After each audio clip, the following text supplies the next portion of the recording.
Jagan press meet Telugu Desam వాళ్ళు చూస్తారు. ఎందుకయ్యా అంటే అతన్ని ట్రోల్ చేయడం కోసం. బట్ అతను ఎక్స్‌ప్లెయిన్ చేసేటప్పుడు 3, 4 రోజుల ముందు నుంచి ఒక టీమ్ దాదాపుగా 15, 20 మంది అదే పని మీద ఉంటది. ఏంటంటే పక్కా డాక్యుమెంటల్ ఎవిడెన్స్ లేనిదే ఊరికనే మాట్లాడడు అతను. డాక్యుమెంటల్ ఎవిడెన్సు, వీడియో ప్రెజెంటేషను మొత్తం ఉండాలి. పీపీటీ ఉండాలి. ఒరిజినల్ సీఈఓ పని చేస్తుంటాడనమాట. ఆయన ఇప్పుడు అమరావతి మీద ప్రెస్ కాన్ఫరెన్స్ పెట్టాల్సిన అవసరం అయితే ఉంది. అమరావతి మీదన మొన్న ఏదైతే అసలు వాస్తవంగా రాయలసీమ ఎత్తిపోతల పథకం మీదన ప్రెస్ మీట్ పెట్టి వివరంగా చెప్పిన తర్వాత దాన్ని డైవర్ట్ చేయడానికి దొరికిన అవకాశం నేషనల్ మీడియా వాళ్ళు అడిగినటువంటి సందర్భంలో ప్రశ్నకి చెప్పిన సమాధానం. అమరావతి మీద ఖచ్చితంగా నేను ఇంతకుముందే చెప్పా. అమరావతి మీద వైసీపీ స్టాండ్ ఏంటో తెలుసుకోండి.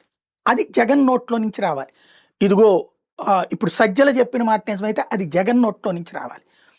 మేము ఈ కరప్షన్ గురించి ప్రశ్నిస్తుంటాం. అదే సందర్భంలో మేమొస్తే అయ్యే భవనాలు కొనసాగిస్తాం.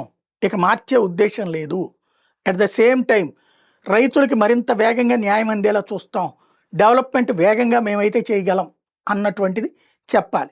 అదే సందర్భంలో అడ్మినిస్ట్రేటివ్‌గా డెవలప్మెంట్ విజయవాడ, గుంటూరు లాంటిది చేస్తాం అన్నది చెప్పగలగాలి. లేదు అమరావతిని మేము వ్యతిరేకిస్తున్నాం, ద్వేషిస్తున్నాం అని చెప్పదలుచుకుంటే సాంతం రాజకీయ సన్యాసం తీసుకోవడానికి రెడీ అయ్యి చెప్పాలి.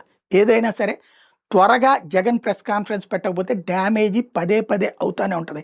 అంతా అయిపోయిన తర్వాత ఒళ్ళంతా కుళ్ళబొడిచి క్యాన్సర్ రోగం వచ్చిన తర్వాత చిట్ట చివరి నిమిషంలో ట్రీట్మెంట్ ఇస్తే ఉపయోగం ఉండదు. ప్రస్తుతానికి తొలి దశలో ఉంది. ఆలోచించుకుని డెసిషన్ తీసుకోవాల్సిన బాధ్యత జగన్మోహన్ రెడ్డిది.